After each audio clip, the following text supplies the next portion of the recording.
Welcome back. We've been learning more about the backstory to the January 6th insurrection and all the events around it post-election. The Biden White House, by the way, is now considering handing over information about what President Trump was doing while the Capitol was being ransacked that day. The House committee investigating January 6th issued subpoenas to 4 Trump allies, including his last chief of staff, Mark Meadows, and his on-again, off-again political advisor, Steve Bannon, asking them to hand over their records and appear for depositions. And in Bob Woodward and Robert Costa's new book, Peril, we learned that a lawyer working for President Trump wrote a memo outlining a way for Vice President Pence to invalidate the results of the election, essentially sending it to the House and hand the presidency back to Mr. Trump. That revelation is one of many in the book Peril. Bob Woodward and Robert Costa join me now. Gentlemen, welcome back to Meet the Press. Bob, I want to start here with sort of a big picture question, which is, sure. Did you guys chronicle an aborted coup?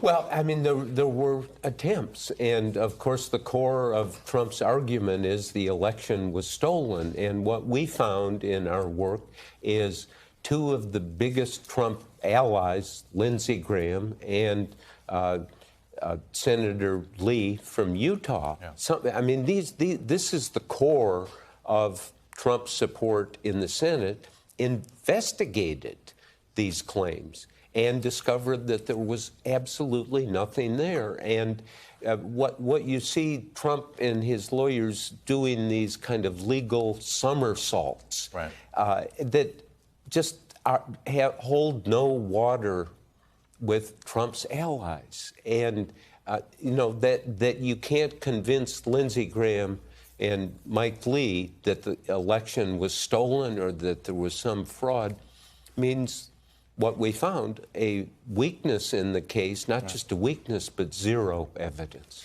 Robert, there were so many near misses here. I want to look at this excerpt that you guys have between a conversation between President Trump and Vice President Pence at the time.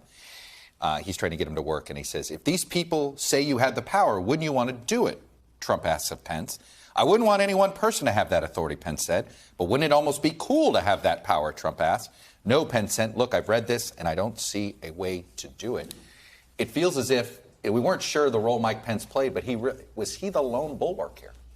The story of January 6th is not just that day. It's the days before, all of the movement afoot inside of the Oval Office. On January 4th, John Eastman, the author of the memo you cited here, he was in the Oval with the president, pressuring Vice President Pence, look at this memo, try to throw out alternate electors on January 6th. And that meeting, which was the ultimate temptation of power, a president to a vice president the next day, January 5th, Vice President Pence, who spent 4 years trying to do the bidding politically for President Trump, he said he didn't have the constitutional ability to act. This was the brink of a constitutional crisis on the eve of an insurrection. Had Mike Lee indicated support for this pathway, do you think the vice president would have changed his mind? Throughout How important was that? Oh, it was critical, as Bob said, for Senator Graham, Senator Lee, and other conservatives, even former Vice President Dan Quayle, to say you can't do anything here, Vice President Pence, except count the votes.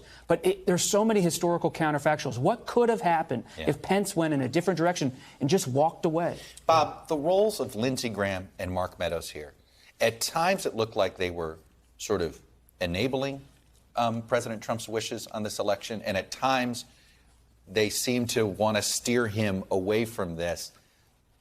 Is that the case? How would you characterize their roles? Well, there's a lot of ambivalence here, but we quote conversations between Senator Graham and Trump in which Lindsey Graham said to Trump, "You effed up your presidency," at one point, just a couple of months ago. And Trump hung up on him and then called him back a day later, and Lindsey Graham said to him, "I would have hung up too."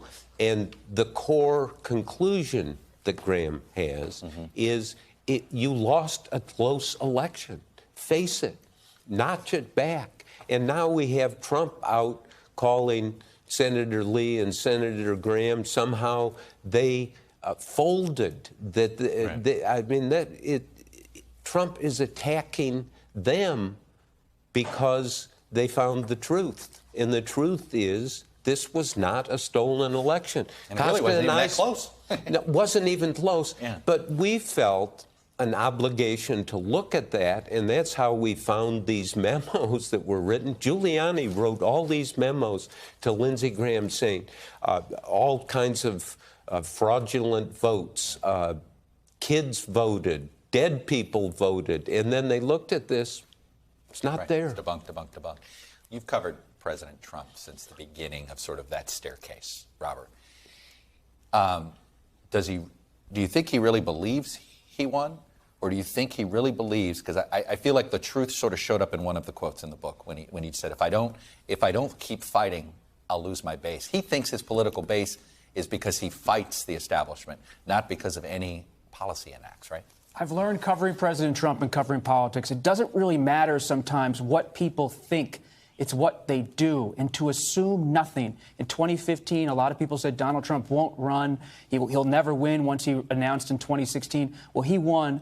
And he lost in 2020. He wants power back. Our reporting in the book shows these rallies don't get a ton of coverage, but he's out there with this Churchillian-type language. We'll never surrender. We'll never give in, whipping up thousands of people across the country. And the most important thing is not just his personality as the story. He's influencing the Republican Party across the country to now run for office, to be secretaries of state, to be election officials. 2022, He's bending 2024. the party to his will, isn't he? Certainly.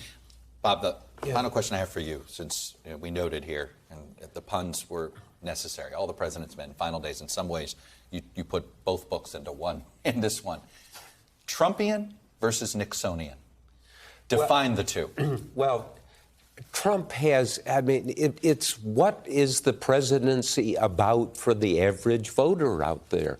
And it is evaporating, because Trump is staking everything on this stolen election claim. And even we were able to get information about the then CIA director, Gina Haspel, someone who's been very silent, an expert on instability, unstable regimes. And she concluded in November that what is this, a right-wing coup? Right.